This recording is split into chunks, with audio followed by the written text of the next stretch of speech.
नमस्कार दोस्तों, आपका अपनी चैनल स्टार क्लास एक्सपर्ट में स्वागत है। फ्रेंड्स, आज हम लोग डिस्काउंट, जिसको आप हिंदी में बट्टा बोलते हैं, तो उसके नेक्स्ट टाइप को कंटिन्यू करने वाले हैं। और आज का हमारा जो टाइप है वो है टाइप 6, समतुल्य बट्टा पर आधारित प्रश्न।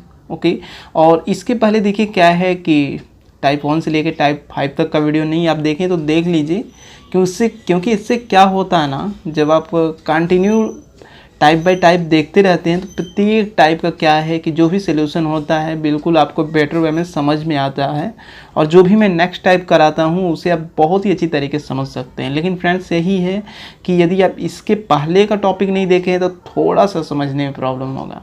ओके, और टाइप 1 का वीडियो नहीं देखें तो उसे देख लीजिएगा, क्योंकि वो मास्टर वीडियो होता है और वो सारे टाइप पे क्या है वो सेटल्ड होता है। इस तरीके से उसमें मैं एक्सप्लेन करता हूँ। ओके, चलिए स्टार्ट करते हैं, देखते हैं कैसे। यदि पूछता है क्वेश्चन में कि बट्टों का समतुल्य बट्टा ज्ञात कीजिए तो इसे कैसे ज्ञात करते हैं। देखिए हमारा फर्स्ट क्वेश्चन क्या कह रहा है कि निम्नलिखित बट्टों का समतुल्य बट्टा ज्ञात कीजिए। जैसे पहला क्वेश्चन आपका दिया है कि 10%, 20%। तो देखिए, चलिए मान लेते हैं कि देखिए अंकित मूल्य नहीं दिया है दोस्त। यदि अंकित मूल्य नहीं दिया रहेगा तो आप क्या कीजिएगा, मान लीजिएगा अंकित मूल्य, ठीक है। और आप पकड़ेंगे कैसे कि भाई अंकित मूल्य ही यहाँ रखना है, SP क्यों नहीं रख सकते हैं, CP क्यों नहीं रख सकते हैं, ठीक है। तो रीज़न मैं बता रहा हूँ। देखिए एक्चुअली होता क्या है ना कि जो भी आपको छूट मिलता है वो हमेशा अंकित मूल्य पे ही मिलता है। तो भाई यदि छूट की बात की गई है, बट्टा की बात की गई है, तो ये अंकित मूल्य ही होगा, ठीक है। अब इस अंकित मूल्य में क्या है, 10% का छूट दिया जा रहा है, 20% का छूट दिया जा रहा है। तो देखिए यदि 10% का छूट होता है तो भाई 100 में से 10 घटा दीजिए, 90/100 हो जाएगा। और यदि 20% का छूट होता है तो भाई 20% का छूट होगा तो मान लीजिए 100 में से 20 घटाएंगे तो 80% में मिलेगा। 80% को हम क्या लगते हैं, 80/100, ठीक है। और ध्यान दीजिएगा, छूट देने के बाद जो वैल्यू आता है वो क्या है, उतने में वस्तु बिकती है। ये आपको भी पता है, हमको भी पता है, ठीक है ना।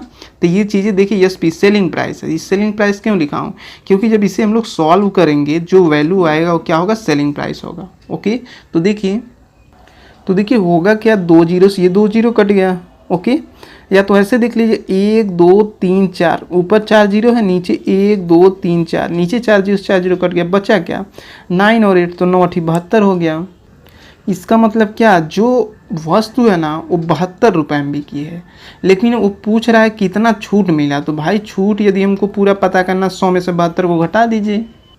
तो देखिए जब 100 में से आप 72 को हटाएंगे तो भाई कितना बचेगा, 28%। इसका मतलब 28% का छूट मिल रहा है। तो वही कह रहा था, ये जो 10% का और ये जो 20% का मतलब बट्टा दिया जा रहा है, ये किसके समतुल्य है, तो भाई 28% के समतुल्य है ये, ठीक है ना। ऐसे क्वेश्चन को सॉल्व करना। चलिए अब क्वेश्चन आप समझ गए, ऑन द स्पॉट हम लोग सॉल्व करते चले जाते हैं। चलिए नेक्स्ट देखते हैं। देखिए ये आपका कह रहा है 20%, 40%, ये किसके समतुल्य है। तो कोई प्रॉब्लम नहीं है, हम लोग मान लेते हैं MRP 100 है। चूँकि 20% का छूट है तो भाई 80/100 हो जाएगा। 40% का छूट है तो ये चीज़ 60% पे बिकेगा। 60% का मतलब क्या, 60/100। और जो भी ये वैल्यू आएगा वो क्या होगा, सेलिंग प्राइस होगा। अभी मैं बताया हूँ, तो अब इसे हम लोग सॉल्व कर देते हैं। तो देखिए होगा क्या, ऊपर कितना जीरो है, 4 जीरो है, नीचे 4 जीरो, 4 जीरो से 4 जीरो कट गया, और 8 6 या 48। इसका मतलब क्या है कि जो भी वस्तु 48 रुपये में बिक रहा है, भाई जब 48 रुपये में ये 48% पे जब ये बिक रहा है, तो इसका मतलब क्या, हम लोगों को चूँकि छूट निकालना है, तो हम लोग क्या करेंगे, 100 में से जब 48 को घटा देंगे तो पता चल जाएगा कि कितने परसेंट का छूट दिया गया है। इसका मतलब 52% का क्या छूट दिया गया है। तो इस तरीके आप बोल सकते हैं, ये जो 20% है और 40% जो डिस्काउंट है वो किसके समतुल्य, 52% के। चलिए नेक्स्ट देख लेते हैं। देखिए नेक्स्ट है आपका 20%, 15%। तो 20% का डिस्काउंट होगा तो 80% हो जाएगा, 80/100 होगा। 80% का मतलब 15% है, तो भाई 15% घटा दीजिए 100 में से, 85% होगा। तो 85% का मतलब क्या होता है, 85/100। इसे सॉल्व कर देते हैं। देखिए जब आप इसको सॉल्व करेंगे ना तो ये 68% आएगा। ओके, इतने में तो वस्तु बिक रही है, लेकिन हमको चूँकि छूट निकालना था 100 में से, हम इसको घटा देते हैं। इस तरीके छूट हमारा कितना है, 32%। इसका मतलब ये 20% और जो 15% डिस्काउंट है किसके समतुल्य, 32% के। चलिए नेक्स्ट देखते हैं। चलिए नेक्स्ट देखते हैं। नेक्स्ट आपका क्या कह रहा है, ये आपका 10%, 20%, 30% ये किसके समतुल्य है यदि इतना डिस्काउंट दिया जाए तो। चलिए देखिए, जितना डिस्काउंट दिया गया मैं लिख दिया हूँ। चूँकि 10% का दिया जाएगा तो 100 में से 10 घटाएंगे, 90% तो 90% के क्या लगते हैं 90/100, उसी तरीके ये सब है। ओके, अब इसको सॉल्व कीजिए आप। सबसे पहले ये काउंट कीजिए ना, ऊपर कितना जीरो है, 1 2 3 4 5, 5 जीरो से नीचे का 5 जीरो आप उड़ा दीजिए। चलिए देखिए, जब क्या है कि आप 5 जीरो जैसे क्या है मतलब कि डिवाइड कर देंगे तो यहाँ नीचे 1 जीरो बच जाएगा, मतलब 10 बच गया है ना। अब देखिए होगा क्या, आप कैलकुलेट कर दीजिए, कोई प्रॉब्लम नहीं है। देखिए 9×72 और 72 का आप 7 में मल्टीप्लाई करेंगे तो ये हो जाएगा 504। ओके, और नीचे आपका 10 है भाई, नीचे यदि 10 है तो एक डिजिट के बाद आप पॉइंट बढ़ा दीजिए। ये आप वर्गमूल में, इसको मैं बहुत ही बेटर वे में मैं बताया हूँ पॉइंट के बारे में, इसको कैसे किया जाता है, ठीक है ना। अब चूँकि देखिए छूट हमको निकालना है तो हम लोग क्या करेंगे, 100 में से इसको घटा देंगे, छूट पता चल जाएगा। तो देखिए जब इसको हम लोग घटाएंगे 100 में से तो ये क्या होगा, 49.6% होगा। इसका मतलब यदि कोई वस्तु इतने में बिक रही है तो भाई बाकी जो बचेगा वो छूट हो जाएगा, ठीक है ना। तो ये है कि 49.6% का क्या छूट दिया गया है। ओके, चलिए नेक्स्ट देखते हैं। ये आपका दिया है 20% और 25% और 10%। ये किसके समतुल्य है, मतलब ये बट्टा है, चेक कर लेते हैं। चलिए देखते हैं। देखिए चूँकि ये तो डिस्काउंट है और हमेशा छूट किस पे दिया जाता है, MRP मतलब अंकित मूल्य पे। तो मान लीजिएगा चूँकि अंकित मूल्य देखिए नहीं पता है, हम लोग मान लेते हैं कि अंकित मूल्य 100 है और चूँकि कंटिन्यू छूट दिया गया है तो ये वैल्यू मैं लिख दिया हूँ, ठीक है। बार बार एक ही चीज़ बताना उचित नहीं है। अब इसको आप यही प्रयास कीजिए कि ऊपर जितना जीरो काट दीजिए, नीचे जितना जीरो है डिवाइड कर दीजिए। तो देखिए ऊपर देखिए कितना जीरो हो रहा था, 1 2 3 4 जीरो कट गया। नीचे चूँकि अभी 2 जीरो बचा है तो 2 जीरो मैं यहाँ लिख लिया हूँ, बाकी यहाँ पे 8 और 75 और 9 बचा है। इसे कैलकुलेट कर दीजिए, कोई प्रॉब्लम नहीं है। देखिए 25 तियाँ 75 और 25 चौका 100, 4 दूना 8, इसका वैल्यू कितना होगा, 2 तियाँ 6 और 6 9 54, ठीक है। इसका मतलब ये हो गया आपका 54%, ठीक है। वस्तु कितने परसेंट पे बिक रही है, 54% पे, ठीक है। तो भाई यदि वस्तु इतने में बिक रही है तो सीधी सी बात है, चूँकि छूट दिया गया तो बाकी जो वैल्यू नहीं है यहाँ पे वो छूट में चला जाएगा। तो 100 में से आप क्या कीजिए, 54 को घटा दीजिए, कोई प्रॉब्लम नहीं है। ओके, तो ये कितना आ जाएगा, 46%, ठीक है ना। इस तरीके के क्वेश्चन को सॉल्व करना कोई प्रॉब्लम नहीं है। ओके, चलिए नेक्स्ट देख लेते हैं। अभी इसी में बी दिया है, चलिए नेक्स्ट देखते हैं। देखिए बी कह रहा है ना कि निम्नलिखित बट्टा श्रेणियों में किसका समतुल्य बट्टा सबसे अधिक होगा, ठीक है। देखिए एक्चुअली होता क्या है इन सब क्वेश्चन में, हम लोग यदि सबसे पहली बात ये है, क्या है आप चेक कीजिए कि जो भी दोनों तीनों ऑप्शन में जो ये वैल्यू हैं क्या सेम है क्या। यदि सेम होंगे तो भाई सारे जो भी ऑप्शन हैं, इन सारे ऑप्शन का ना जो वैल्यू आएगा सेम आएगा। ये चीज़ आप जरूर चेक किया कीजिए, इससे क्वेश्चन पूछता है तो आप देखिए ऑप्शन ए में आपका 20%, 5%, 10% दिया है और सेम सिचुएशन यही कंटिन्यू करता गया है। थोड़ा सा क्या है कि जो क्वांटिटी है इधर उधर घटाया बढ़ा नहीं है, मतलब सीरीज को इधर उधर कर दिया है, लेकिन क्वांटिटी वही है 20%, 5%, 10%।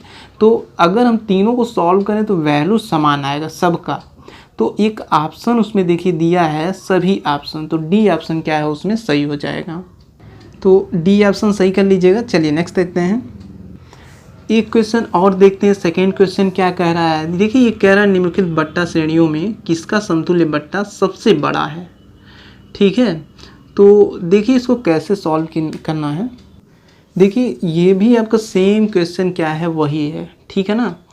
इसमें देखिए क्वांटिटी क्या है कि जो ऑप्शन ए में है वही ऑप्शन आपका बी में भी है, सी में भी है। थोड़ा सा क्या सीरीज को इधर उधर किया है, लेकिन क्वांटिटी थोड़ा भी रिप्लेस नहीं हुआ है, ठीक है ना। तो इस तरीके ऑप्शन डी से आप सही कर लीजिएगा।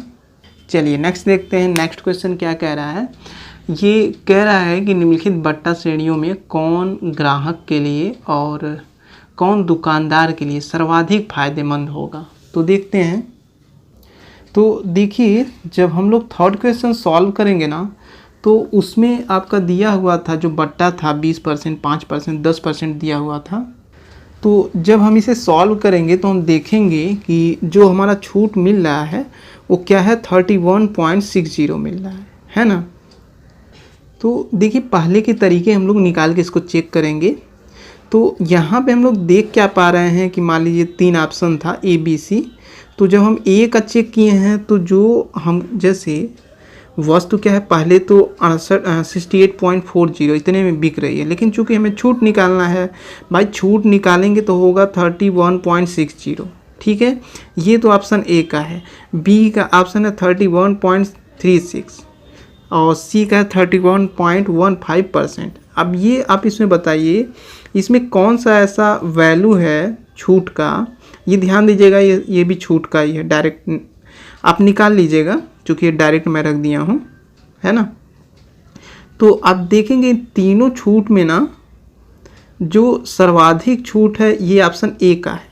ठीक है, तो क्वेश्चन ये कहा था कि आप ये बता दीजिए कि क्वेश्चन ये कहा था कि ये जितने भी छूट हैं आप ये बता दीजिए इन तीनों छूटों में कौन सा छूट ग्राहक के लिए फ़ायदेमंद है और कौन सा छूट दुकानदार के लिए फ़ायदेमंद है। तो देखिए इसमें एक रूल मैं आपको बता दे रहा हूँ। देखिए होता क्या है भाई, मान लीजिए कोई ग्राहक है तो उसको जितना अधिक से अधिक छूट मिले ना उसके लिए बेटर है। ठीक है, तो सबसे अधिक छूट क्या है, 31.60। तो पहला वाला जो ऑप्शन है ये ग्राहक के लिए बहुत ही फ़ायदेमंद है। लेकिन यदि दुकानदार की बात की जाए किसे कैसे फ़ायदा होगा, तो दुकानदार जितना कम से कम छूट देगा उतना ही इसको क्या है फ़ायदा होगा। तो आप चेक कर लीजिए इन तीनों में कौन सबसे कम है। तो ऑप्शन सी वाला जो है ना 31.15% एक सबसे कम छूट है, तो ये दुकानदार के लिए छूट है सी वाला, और ग्राहक के लिए आपका ऑप्शन ए वाला सही है। ठीक है, तो ऐसे आपको क्या है इसको रिलेट करना है। चलिए नेक्स्ट देखते हैं। चलिए नेक्स्ट क्वेश्चन देखते हैं। ये देखिए क्वेश्चन नंबर 4 ये कह रहा है कि निम्नलिखित बट्टा श्रेणियों में कौन ग्राहक के लिए और कौन दुकानदार के लिए सर्वाधिक फायदेमंद है। ठीक है, तो देखिए एक्चुअली इसमें बहुत ही अच्छा है क्योंकि जो बट्टा दिया गया 2 ही दिया गया है। ठीक है, उसमें 3 था तो उसमें तो निकालना पड़ेगा, लेकिन आप अगर इसमें आप चाहें तो अंतर निकाल करके आप बता सकते हैं कि सर्वाधिक किसके लिए है और कम यदि आता है तो वो किसके लिए फ़ायदेमंद है। तो देखिए जब आप चेक करेंगे ना इसमें आप क्या कर सकते हैं, केवल अंतर निकाल करके पता कर सकते हैं कि किसका डिस्काउंट सबसे अधिक है, किसका डिस्काउंट सबसे कम है। तो देखिए 15 में से आप 5 घटाएंगे 10 होगा, 10% का डिस्काउंट देगा।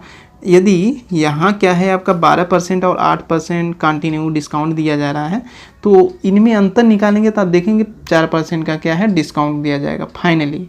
ठीक है, यहाँ पे 14 में से 6 घटाएंगे 8% डिस्काउंट देना होगा लास्ट में। यहाँ क्या है 10 में से 10 घटाएंगे 0% डिस्काउंट। तो भाई देखिए सबसे अधिक यदि डिस्काउंट मिलता है तो भाई अच्छी बात है। ये किसके लिए लेकिन अच्छा होता है, ग्राहक के लिए। ठीक है, ये कस्टमर के लिए क्या है अच्छा होता है सबसे अधिक डिस्काउंट। और यदि कुछ भी डिस्काउंट नहीं देना है तो भाई दुकानदार के लिए बेटर है ना, है कि नहीं, ये दुकानदार के लिए अच्छा है। ठीक है, तो इस तरीके फ्रेंड्स हमारा जो क्या था ये कि टाइप 6 के जो भी क्वेश्चन थे समाप्त हो गए। आइए आज का देख लेते हैं टेस्ट क्या है।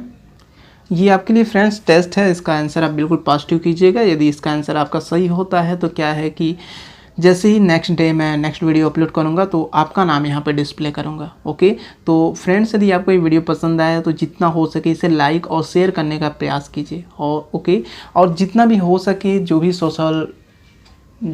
सोशल मतलब आपके एक्टिविटी हैं जैसे टेलीग्राम है, व्हाट्सअप है, यूट्यूब है, फेसबुक है, तो इन सब प्लेटफॉर्म पे आप इसे शेयर कर दीजिए फ्रेंड्स, ताकि और भी बेटर वे में आपको लाइक कंटेंट मैं दे सकूं। ओके, तो फ्रेंड्स मिलते हैं नेक्स्ट डे नेक्स्ट लेक्चर में। तब तक के लिए जय हिंद, जय भारत, आपका दिन शुभ हो।